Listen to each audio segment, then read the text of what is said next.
There's perhaps never been such a good time to come back to Elite. Now, if you're a player who's lapsed and haven't played for a while, or if you've been thinking of coming back, then now is quite probably the best time to do that. One of the reasons being that there's a massive community goal on. This one's been running for a couple of weeks now, and you can quite literally make billions of credits very, very quickly. But I've noticed that, well, there's a lot of people in my YouTube comments who are not playing the game at the moment, and you might be missing out on something pretty big. In addition to that, there are a whole range of updates that have been released this year, another one coming later this month, so, well, why not have a look and try things out? So, there's two ways you can get into the current community goal, and whilst I don't normally cover these, this one is rather interesting simply because of the sheer amount of money you can make very, very easily. And if you're of the type of player that don't like to grind too hard, this can be the way, well, it's your entry back into the game, get yourself a nice pot of cash, and go out and check all that new content and new ships.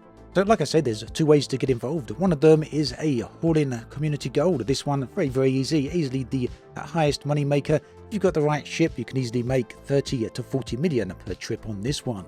The reason being that Frontier have set the sale price of the commodities you'll be hauling to, well, sell at a factor of 10. So yes, you'll buy them at the regular price, and then their sale price will be 10 times higher than their regular sale price. The other CG is a shorter one, still active, and this one is combat focused. So to start with, you're going to want to head to the Minerva star system. You can see that right here. Very easy to get to, and it is of course located in the bubble. You're then going to want to head to a Starlace station and sign up to the CG. If you want to get involved in both the haul-in community goal as well as the combat one, then you're going to want to sign up to both of them. For the haul-in CG, you're going to be wanting to haul aluminium or aluminum, CMM composites, steel, and titanium. Any one of those, all of these will make, well, a load of money. The trick, of course, is finding where these are located. Not so easy in-game, although entirely possible, but the easy way to do it is simply head to the Inara website. Enter the commodities tab there and type in the commodities you're looking for, either all of them or just one of them, whatever suits you, floats your boat, and yeah, you're good to go. Go pick up these, preferably in a large ship, a Type 9 or Type 10, anything that's got a huge cargo bay, maybe your Anaconda, or if you're lucky and you've already got one, then go take your Panther Clipper Mark II. I've been using the Panther Clipper myself, and it is truly a massive ship, much bigger than I was actually expecting. In fact, on the subject of size, there's a brand new game that just been announced. It's called Ashes of the Singularity 2, and it's going to have some of the largest combat we've probably ever seen in almost any game. So here's a word from today's sponsor, Stardock. Ashes of the Singularity 2 is the next entry in Oxide Games' large-scale RTS series. It's published by Stardock and was announced on August 6th. It adds the United Earth forces to the existing Substrate and Post-Human Coalition factions. You get a story campaign here, skirmish, co-op, as well as competitive multiplayer.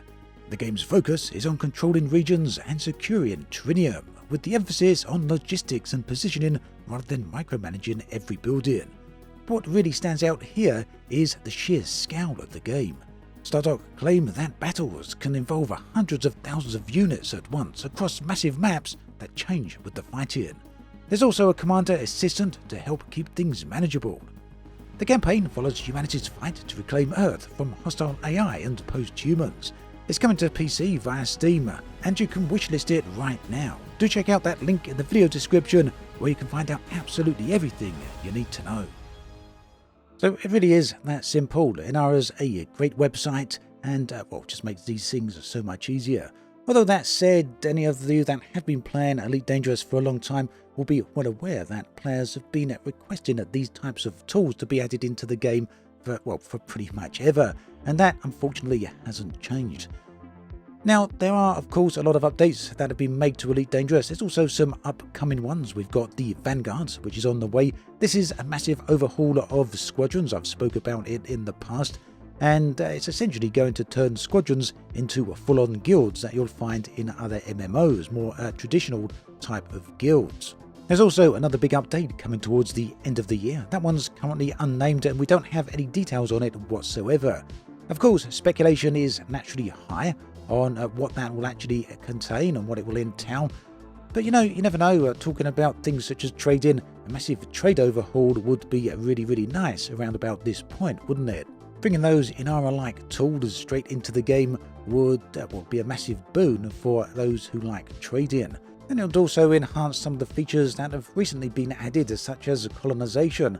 I mean, with colonization, you've got to go out there and locate a whole ton of different resources. These are some of them you'll have to get yourself, others you'll have to get from the commodities market. Either way, it does take a lot of time to track them down, and without tools like Inara, you really wouldn't be able to do it all that easy. So yeah, an improvement here would be absolutely awesome. That said, there's also a whole lot of other possibilities that we can expect, all the way from relatively minor changes to the game, all the way up to some pretty significant features. Fingers crossed, don't want to get up hopes too high here, but maybe even something such as a limited form of ship interiors, the ability to walk around inside your cockpits or your bridges, for example. Old speculation then, but my entire point here is that, well, from all appearances, there's a lot to look forward to when it comes to Elite Dangerous. It went through a lot of years of stagnation, but if you do decide to come back, then no, you're not just coming in at the point with the content that's been added over the last couple of weeks, the last few months, maybe the last year or so. There's also a whole range of content that's on the way later this year. And at this rate, I fully expect Frontier to have a similar roadmap for 2026 as well. In fact, by all accounts, Frontier's financials are pretty good when it comes to Elite. The game has been making them a good amount of money ever since they started ship sales. Now, what's the deal with ship sales? In case you haven't been watching all those other videos out there, the other Elite videos, then the way this works is that Frontier now have been releasing brand new ships into the game, and that includes the infamous Panther Clipper. The way you get these is just kind of, there's an early access period. Usually this lasts around about 3 to 4 months, maybe a little bit longer, where you have to buy these with real-world cash. Yes, that is controversial for some, acceptable for others. Either way, the money from that has been clearly invested back into the game. By the time that early access period ends, these ships are then available in-game directly via credits. So whilst yes, these ships are available to purchase with real-world cash, it doesn't stay that way forever. I mean, well, they are always remaining available for real-world cash, but also be available in the game eventually. Okay, so whilst I've been talking, you'll have seen it in the background that I'm doing one of these routes. I'm heading off to the other station here, picked up all the commodities that I actually wanted to collect. So again, that choice was titanium, aluminium, steel, or CMM composites. Now, full cargo hold, if you've got a large ship such as the Panther Clipper, this will get, reasonably expensive, I guess, about 5 million or so. Not going to break the bank for those of you who have been playing the game for more than a few minutes. Now you can take these back to the Minerva Star System, Starlace Station, and you can sell them. And you can see right here just how high those profits are. In fact, 39 million credits profit on this one sale alone. And you can do these trips very, very fast, easily within 10 minutes, probably much, much less. So yes, that means you're making in the region of hundreds of millions of credits per hour on this community goal. Now currently, there's no signs of this ending anytime soon. It's still got to get through the final tier. It's around about 60% complete right now, but this has been running for quite a bit of time, as I said at the start of the video. But I just wanted to make you all aware of that in case you were completely missing out. In terms of time, you can see as of this recording, there are currently 8 days left. So if this tier isn't complete via a volume, which it looks like it's not going to be, then there's still 8 days left on this. Plenty of time for you to get out there and make yourself in the order of billions of credits if you're so inclined. And if all of that isn't enough, if the high credits on these community goals isn't enough, and all that content and new ships that Frontier are releasing, then there's still the rather nice feature coming up. This is a player-run event, Distant Worlds 3. And again, older players will be well aware Distant Worlds 1 back in 2015 and Distant Worlds 2 back in 2018, 2019. These were huge milestone events for the game. Distant Worlds 3 is going to be no smaller event. In fact, it's looking to be right now a much larger event than all the others combined. This is scheduled for January 2026. That will be the launch period, and there's a whole bunch of content that's actually planned. Not going to recount all of that in this video, but if you check out the Distant Worlds 3 website, you can see that on the screen right here, then, well, you're going to find out a whole ton of information. So yeah, now's a good time to come in and get a bit of a head start with this community goal, build up all those credits, get the ship that you want, whether it's one of the new ships or one of the older ships, and then, well, you're going to be ready for Distant Worlds if that's what you want. So there we have it. That's where things stand right now with Elite Dangerous. A pretty good spot, to be honest. Some of the best, well, in fact, I do feel it's objectively the best spot the game's been in for a very long time. Let me know what you think about all of this in the comment section below. Are you planning on coming back and trying it out? Is this appealing enough for you to give it at least a few days play? Let me know what you think.